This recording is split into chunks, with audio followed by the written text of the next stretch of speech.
He wants to be a superstar, and that's what he always likes to be. He likes to be the center of attention. So I get that, but I also wonder like how much he's got left in the tank. You guys talked about the injuries. He's been injured pretty much every season. I think the last 6 years, 5-6 seasons, he's had at least something. Actually, until this year, he's actually been healthy this year, coming off the ACL. But he's also, he's not in his mid-20s anymore. So I wonder how much maybe he has left in the tank. So why don't we get into some baseball, because Cleveland, the Guardians now. It's no longer the Indians. For some reason, everybody was so hurt with the name. I don't understand it, but that's just me.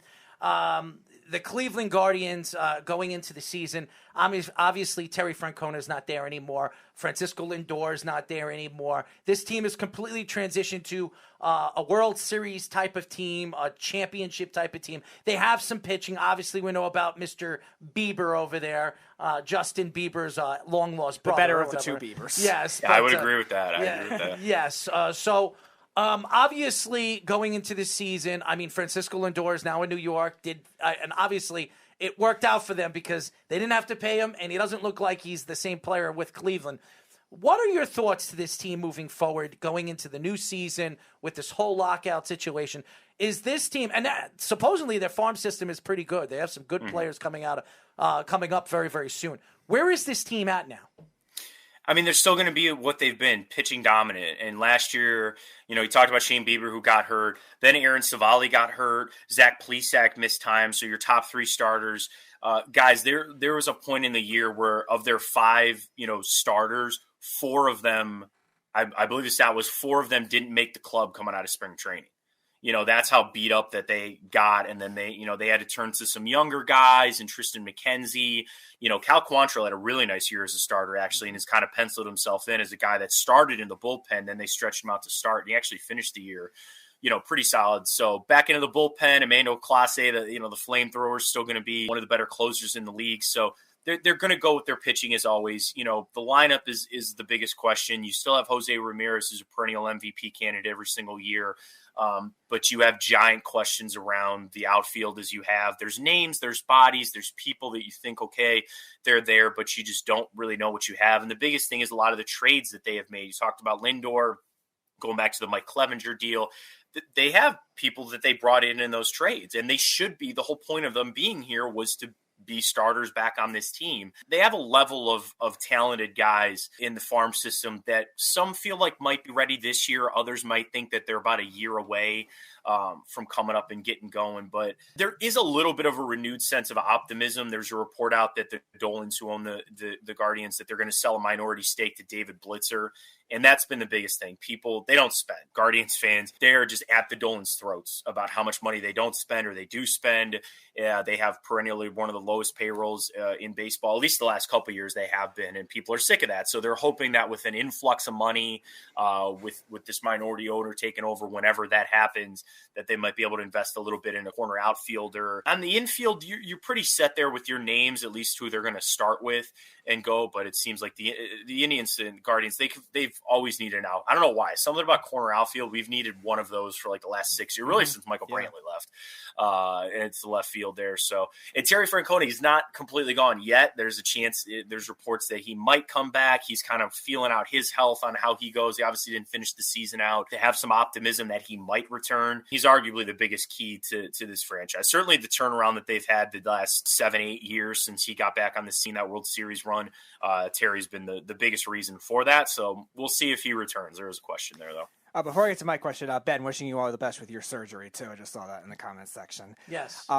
So my question is, with Jose Ramirez and also Shane Bieber, both of them have been floated in a lot of trade rumors. Ramirez, especially with the year he had this year, wasn't going to win MVP, obviously, but was, I think, one of the top 5 in the MVP votes. And then Shane Bieber won the Cy Young in 2020. Ramirez was the finalist then in 2020. So do you think the Indians will end up making trades? And also, or the Guardians will end up making those kinds of trades? Do you think they're going to maybe try to sell high on that kind of thing? And also, if you were to do that, would you make that kind of move? Because we've seen the Indians sell short a lot of the times in trades with their front office. You were mentioning a lot of the fans being frustrated with their ownership and their front office too. So do you? They're not the only fan base frustrated with a Dolan. Oh, sure. Yeah, they're right. That's their cousins are can get after it there a little bit. But I always thought of the Indians front office, kind of like the Wilpon Mets, where they're cheap, they make bad trades a lot of the time. So, what do you think they should get back for them, and what kind of do you think they'll end up trading them? Yeah, I mean, I think the biggest question is going to be this new CBA. Whenever this gets done with baseball, people are screaming for a salary floor. As a Guardians fan, I want nothing more. And all it has to be is $100 million. Like, that's not anything crazy when teams are spending $300 million.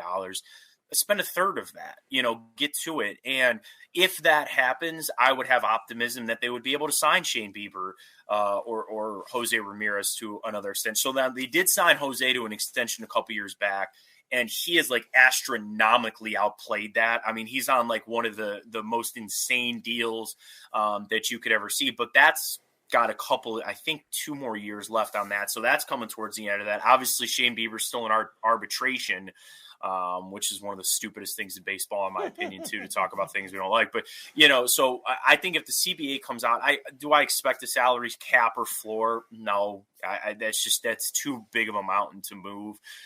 So really my hope is going to be in this minority owner that's going to buy in. There's reports that there is a plan for David Blitzer, again, reportedly going to take over a minority share, that there's a path for him to eventually take over the entire team. And maybe he could bring a little bit more cash in to get it done. So it's kind of like Lindor. I sit here today probably knowing the inevitable that those guys will be traded. I want to sit here and tell myself that there's still a chance that they could get something. But again, it might take that salary floor in baseball. It's going to take maybe a new owner to get it done. Never say never, but I think especially with this team, they've been right on with all the trades that they have made. I mean, say what you want, maybe about them being cheap and all that, but Chris Antonetti, Mike Chernoff, the president and the GM, they've pulled off some pretty impressive trades over the last couple of years. And I've always said this, I go, if baseball had a salary cap, the Indians would have won 2 World Series in the last decade, because that's how good they've been with talent acquisition and making trades. The problem is they just can't hold on to everybody. Mike's a nice guy, by the way. Mike Chernoff. Great guy. Very nice guy. I know his father, who is now retired from WFAN. Mark, very nice guy. Grew up here on the island. Grew up a Met fan. A lot of people thought he was going to leave the Cleveland Indians and go to the Mets and take over the Mets. That wasn't going to happen, because there was no way in hell Cleveland was just going to say, hey, by the way, you can have Mike Chernoff. He's there for the taking. That wasn't going to happen. But I think what they have done has been absolutely sensational. It's hard when you trade corner pieces of your franchise, and it's tough because the fans, all they see is a superstar. Again, like Francisco Lindor, like Mike Clevenger, like Trevor Bauer, you see them leave and you see a list of names that come back and you get so angry. You're like, well, what's this guy? Wait, who the hell is this? Why do we trade this guy for this? A prime example, when they traded Corey Kluber, and 2-time Cy Young winner, one of the best, going to go down as one of the best pitchers in franchise history. They traded him away for some guy named Emmanuel Clase. Since then, Kluber's pretty much been hurt and not been the same. I know he obviously threw a no-hitter last year, but still not quite the same guy. Clase is arguably one of the best young closers in the game. So that they're on that wave of again, you're going to be mad at us now, but in a couple of years, these are going to be names of players that are actually impacting our team and getting it done. They got to play the long game. Unfortunately, they have to be able to keep these. One of the biggest buzzwords when we talk to Chris Antonetti is controllable. They have to have young, controllable players, and you do that for trading guys that are arbitration or pre-arbitration, for star players. So the Guardians obviously have a huge history of having plethora of Hall of Fame / perennial All-Stars who have been in and out of their team. You named a few of them just now, and then you go back even further. You got Jim Thome, Manny Ramirez started there, et cetera, et cetera. Obviously, I was going to call them the Indians. The Guardians are on this hinge of, do we rebuild again, or are we going to, as you say, pour the cash down the throat and bring in some stars? Ramirez and Shane Bieber are going to be the 2 guys that obviously get sacrificed if they're going to go the other way. But on the pipeline, who can Cleveland fans look at and go, all right, when this kid comes up, we can have faith that this kid's going to be a perennial all-star down the line? Yeah, there's a couple of names. There's a young guy named Tyler Freeman that a lot of people are pretty excited to see when he comes up as kind of position-wise, he's an infielder. They might move him around. There's talks about him kind of heading out to the outfield. There's a couple other, like low A players too that it's kind of tough because they're still probably 3 or 4 years away. But when you look at the MLB, top 100, there are some guys that you can look at. And, they tried this last year. They brought up some guys like Owen Miller and Ernie Clement, and people I think maybe got like a rough opinion of them because they didn't really perform that well, but they got brought up midway through the year at half a season. But the Indians in the organization, were pretty high on them. So again, we'll see on that. One that he started out the year really well, didn't quite finish it out, and he's going to be our starting first baseman next year is Bobby Bradley. That guy was mashing down in the minor leagues. He got his first full real taste of starting last season after taking over. It took over about a month or two into the season, but still, he's still a younger guy out there that they have excitement for. So there's some names too, even with the pitching staff too, there's still a couple, but knowing that, your starting rotation, in my opinion, is all pretty much butt set, as they get ready to begin the year. But, the Indians, they find pitchers and develop the hell out of them. So there's always going to be a couple, in that high ranking for them too. Matt, we really appreciate you joining us. You're awesome. Everything that we got into when it came to football, basketball, and obviously baseball with the Guardians. Worst name in baseball, by the way. It's not worse than the Spiders, though. I didn't want the Spiders or the Blues. Or no, that's true. I said it was, the Guardians.